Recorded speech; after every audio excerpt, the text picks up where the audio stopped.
Assalamualaikum warahmatullahi wabarakatuh. Hai teman-teman, kami Puskesmas CPNS Kemendikbud tahun 2022 kelompok 2 angkatan 9 akan mempersembahkan video kampanye berakhlak melalui loka karya yang dilaksanakan secara daring menggunakan Zoom. Kegiatan ini sangat penting karena dalam konteks pelaksanaan reformasi birokrasi, upaya pembangunan budaya kerja berakhlak menjadi aspek utama penguatan manajemen perubahan. Penguatan peran ASN sebagai agen perubahan atau agen of change dalam aktivasi budaya kerja ASN menjadi sorotan penting. Komitmen kuat dari pimpinan dan setiap unsur organisasi dalam mendorong perubahan dari berbagai aspek pelaksanaan reformasi birokrasi dapat mentransformasi sistem kerja organisasi, pola pikir, dan culture set ASN menjadi lebih adaptif, inovatif, responsif, berintegritas, selaras dengan perkembangan zaman dan kebutuhan stakeholder yang semakin meningkat. Dengan demikian, dalam kegiatan ini akan mengupas konsep dasar, kode etik, dan contoh implementasi berakhlak, mulai dari orientasi pelayanan, akuntabel, kompeten, harmonis, loyal, adaptif, dan kolaboratif oleh 4 materi yaitu Safriana, Nurul Afni Sinaga, Tulus Setiawan, dan Riza Andriani. Yuk kita simak tayangannya.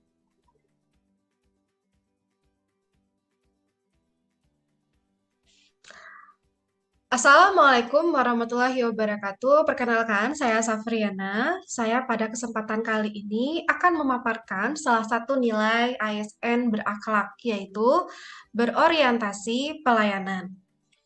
Next. Sebagai seorang ASN, kita dituntut untuk memahami dan memenuhi kebutuhan masyarakat. Selalu bersikap ramah kepada siapa saja, terutama kepada masyarakat, dan dapat diandalkan serta cekatan dan dapat memberikan solusi atas masalah-masalah yang ada di masyarakat. Selain itu, sebagai seorang ASN, kita juga harus berkomitmen dalam memberikan pelayanan prima demi kepuasan masyarakat. Prinsip dari pelayanan prima ini adalah yaitu partisipatif, transparan, responsif, tidak diskriminatif, mudah dan murah, efisien dan efektif, aksesibel, akuntabel, dan keadilan. Adapun kode etik, kita bisa tahu dari nilai berorientasi pelayanan ini yaitu memahami dan memenuhi kebutuhan masyarakat, ramah, cekatan, solutif, dan dapat diandalkan, dan selalu melakukan perbaikan tiada henti. Nah, sebagai seorang ASN, kita juga bisa mengimplementasikannya dalam bentuk kegiatan, yaitu sebagai dosen, yaitu dengan memberikan pelayanan pengajaran yang terbaik, kemudian memberikan bimbingan akademik, baik skripsi maupun kegiatan kemahasiswaan lainnya. Selain itu, sebagai seorang dosen ASN, kita juga dapat memberikan kontribusi kepada masyarakat dalam kegiatan pengabdian, yaitu dalam memberikan perubahan, memberikan inovasi, pelayanan yang tiada henti.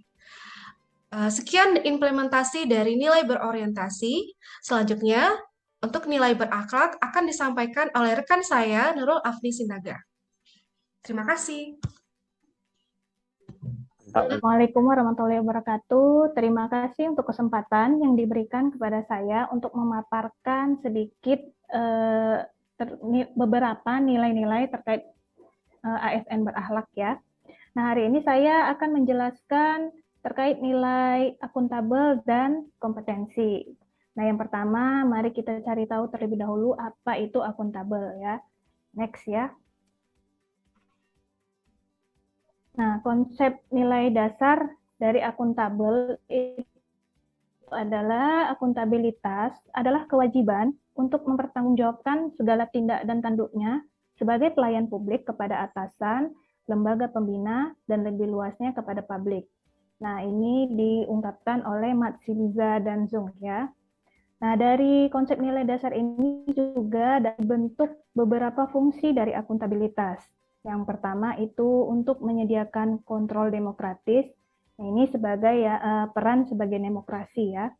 Yang kedua, untuk mencegah korupsi dan penyalahgunaan kekuasaan. Nah, ini berlaku untuk yang perannya di konstitusional. Yang ketiga, untuk meningkatkan efisiensi dan efektivitas. Nah, ini lebih ke peran belajar. Nah, ini fungsinya. Dari fungsi dan konsep nilai dasar tadi, bisa muncullah beberapa kode etik yang tercermin dari nilai-nilai akuntabel ini. Nah, kode etiknya itu apa? Nah, yang pertama, melaksanakan tugas dengan jujur, bertanggung jawab, cermat, disiplin, dan berintegritas tinggi. Yang kedua, menggunakan kekayaan dan barang milik negara secara bertanggung jawab, efektif, dan efisien. Kemudian, tidak menyalahgunakan kewenangan jabatan. Nah, dari kode etik tersebut dapat kita temukan beberapa implementasi yang bisa dilaksanakan di dalam pekerjaan kita sebagai ASN dan pelayan publik. Nah, implementasi yang pertama apa? Tidak menggunakan kekayaan negara dengan sembrono gitu ya. Jadi kalau contohnya misalnya kita berada di ruangan ber-AC, segera dimatikan ketika kita harus sudah keluar dari ruangan tersebut. Hal-hal kecil seperti itu sudah menunjukkan bahwa kita bertanggung jawab dengan kekayaan negara ya. Yang kedua itu berkata tidak untuk gratifikasi. Jadi integritas itu sangat berkaitan dengan akuntabel ya. Kita harus punya integritas tinggi agar nilai-nilai akuntabel ini bisa berdiri dengan baik. Nah, yang ketiga, implementasi yang bisa dilakukan adalah memahami tupoksi pekerjaan yang diemban gitu. Jadi, ketika kita sudah mengabdi sebagai pelayan publik, kita harus sudah tahu apa tupoksi yang harus kita kerjakan agar pekerjaan itu dapat berjalan dengan maksimal. Nah, ini terkait akuntabel sudah dijelaskan, jadi bisa saya simpulkan kalau memang nilai akuntabel tersebut sangat-sangat dibutuhkan dalam nilai-nilai yang harus dijunjung tinggi oleh ASN ya, makanya akuntabel memang harus berdiri di dalam core value-nya ASN. Yang kedua itu ada nilai kompeten ya. Nah, kompetens ini nilai dasarnya adalah perpaduan aspek pengetahuan, keterampilan, dan sikap yang terindikasi dari sikap dan perilaku seseorang sesuai tuntutan pekerjaannya. Kemudian nilai kompetensi ini sangat berkaitan dengan nilai dasar ASN yang tertuang di dalam Undang-Undang ASN Pasal 4, yaitu maaf moderator, belum moderator, agak kembali ya. Membuat keputusan berdasarkan prinsip keahlian, kemudian mempertanggungjawabkan tindakan dan kinerja, memiliki kemampuan dan melaksanakan kebijakan program pemerintah, dan mengutamakan pencapaian hasil dan mendorong kinerja. Oke, nah ada juga seperti nilai-nilai yang tadi sudah disampaikan, untuk nilai kompeten juga memiliki nilai kode etik ya. Nah, next kita akan membahas etiknya. Kode etik untuk nilai kompetensi ini meningkatkan kompetensi diri untuk menjawab tantangan yang selalu berubah, kemudian membantu orang lain belajar, dan melaksanakan tugas dengan nilai terbaik. Nah, hubungannya dengan implementasi apa? Nah, jadi dari kode etik ini kita bisa melihat implementasi yang terkait dari nilai kompetensi ini. Pertama, kita harus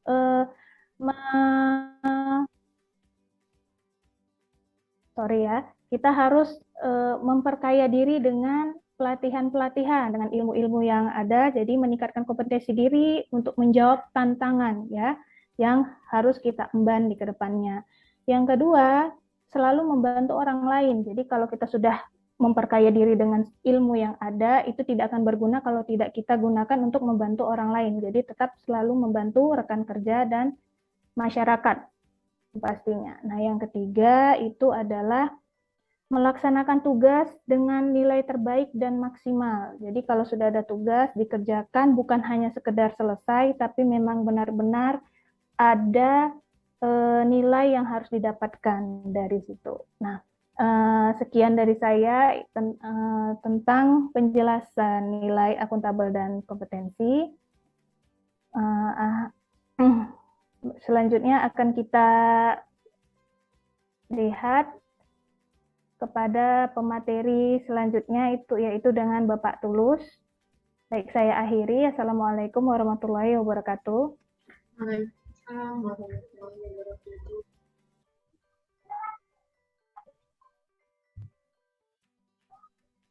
Baik, terima kasih kepada Ibu Nurul Asni yang telah menyampaikan nilai-nilai dari tahap sebelumnya.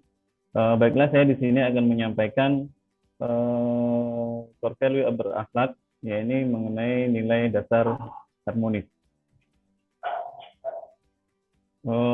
Konsep pertama yang harus kita ketahui mengenai nilai dasar harmonis ini adalah bahwa harmonis itu bisa diartikan sebagai segala sesuatu yang terikat secara serasi atau sesuai, bersangkut paut dengan yang lain melalui keselarasan. Jadi nilai harmonis ini didasarkan pada keserasian dan keselarasan. Nah, kenapa kita perlu menjaga dan menciptakan suasana harmonis?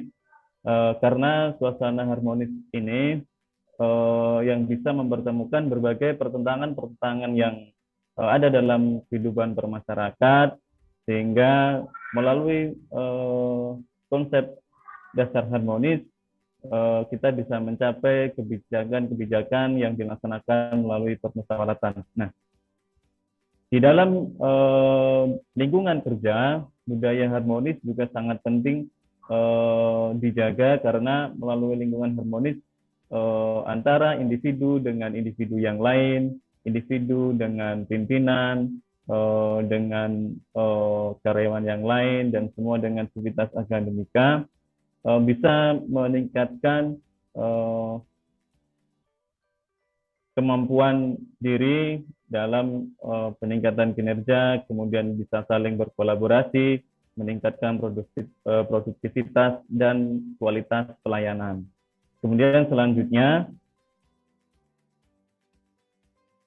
panduan penerapan nilai dasar harmonis. Nah, berdasarkan Undang-Undang Dasar ASN yang telah disampaikan oleh Kemenpan RB, bahwasanya ada 3 panduan penerapan nilai dasar harmonis. Nah, panduan penerapan nilai ini sering juga disebut sebagai kode etik. Yang pertama yaitu menghargai setiap orang apapun latar belakangnya. Jadi tanpa melihat latar belakang orang tersebut, baik suku, agama, pendidikan, profesi, kita harus saling menghargai. Kemudian yang kedua yaitu sikap dan perilaku suka menolong orang lain. Dan yang ketiga yaitu membangun lingkungan kerja yang kondusif. Nah, selanjutnya, implementasi dari penerapan panduan nilai-nilai harmonis ini bisa kita wujudkan diantaranya dengan menjaga dan menjalin kerukunan antar semua aktivitas akademika di lingkungan kerja. Kemudian yang kedua, mendengar dan menghargai pendapat orang lain, baik dalam kegiatan diskusi, rapat, ataupun musyawarah untuk mencari mufakat. Kemudian yang ketiga, ini membantu dan saling bekerja sama tanpa melihat dan membedakan latar belakang dari orang yang mau kita bantu. Kemudian yang terakhir, ini menghargai keluasan budaya yang ada di daerah masing-masing, mungkin bisa diciptakan dengan saling belajar bahasa daerah, sehingga ketika berkomunikasi lebih terasa terjaga, lebih kondusif, dan lebih harmonis. Nah, kemudian nilai dasar selanjutnya yaitu nilai dasar loyal.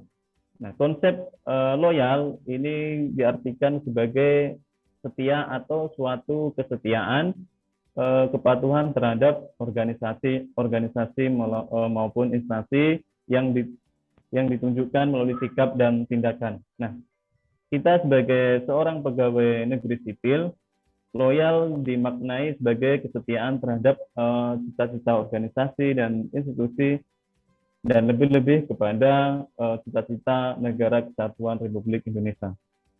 Salah satu hal yang menjadi kata kunci dasar dari nilai loyal itu ialah dedikasi dan mengutamakan kepentingan bangsa dan negara.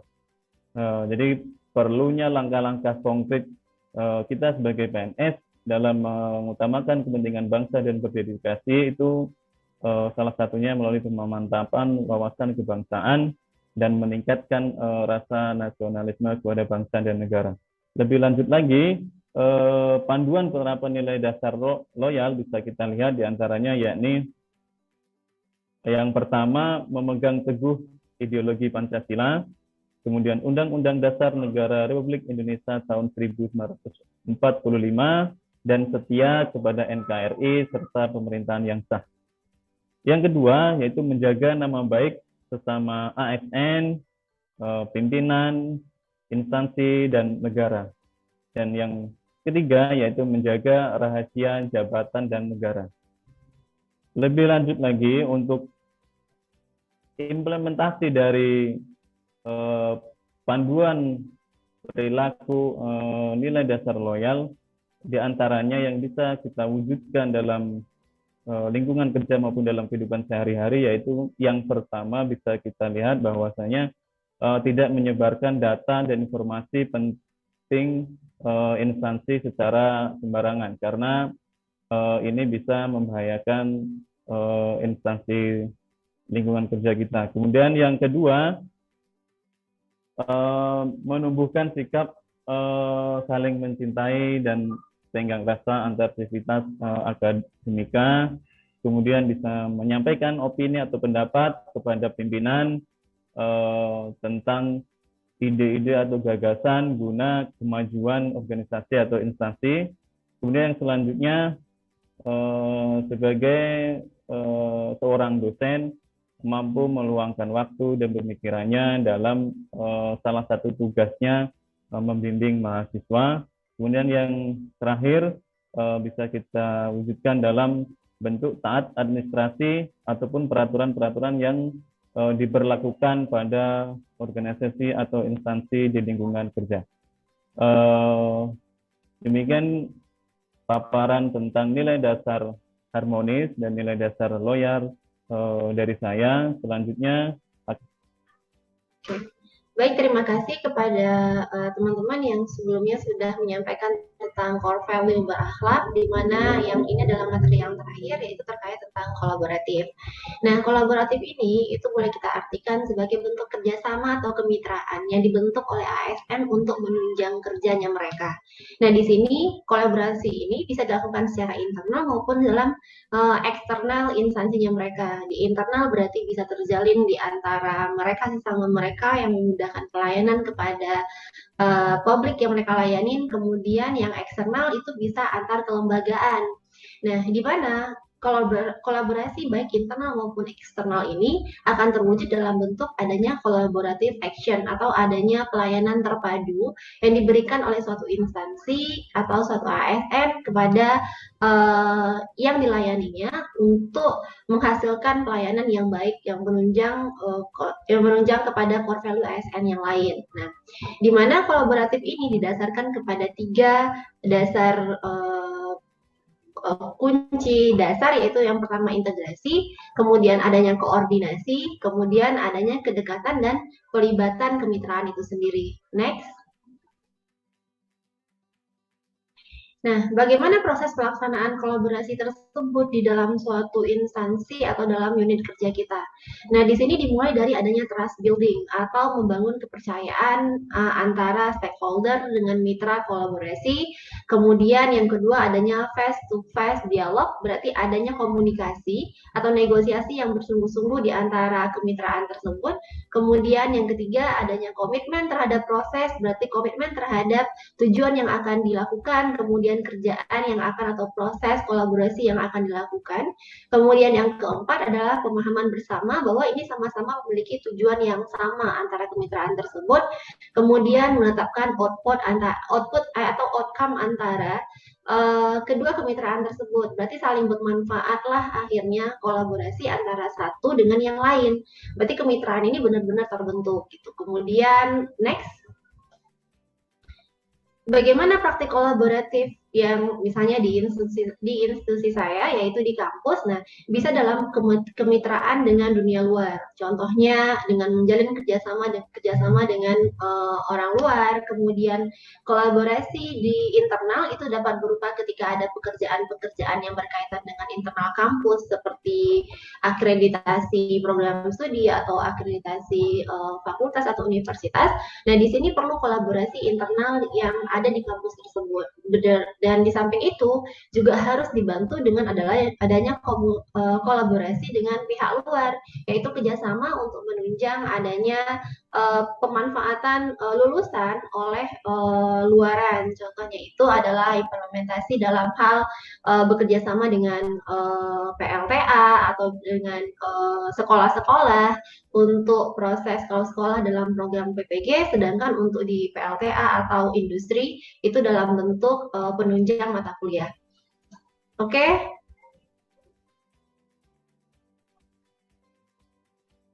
Demikianlah kampanye terkait dengan budaya berakhlak yang dapat kita implementasikan di bidang pekerjaan kita yang telah dikupas oleh keempat materi di atas. Dapat disimpulkan bahwa penerapan budaya berakhlak masih dirasa belum maksimal. Fokus berakhlak seharusnya diarahkan kepada pembangunan perilaku, nilai-nilai, dan keyakinan atau budaya kerja. Core value berakhlak jangan hanya disosialisasikan, tetapi juga sebaiknya diinternalisasikan.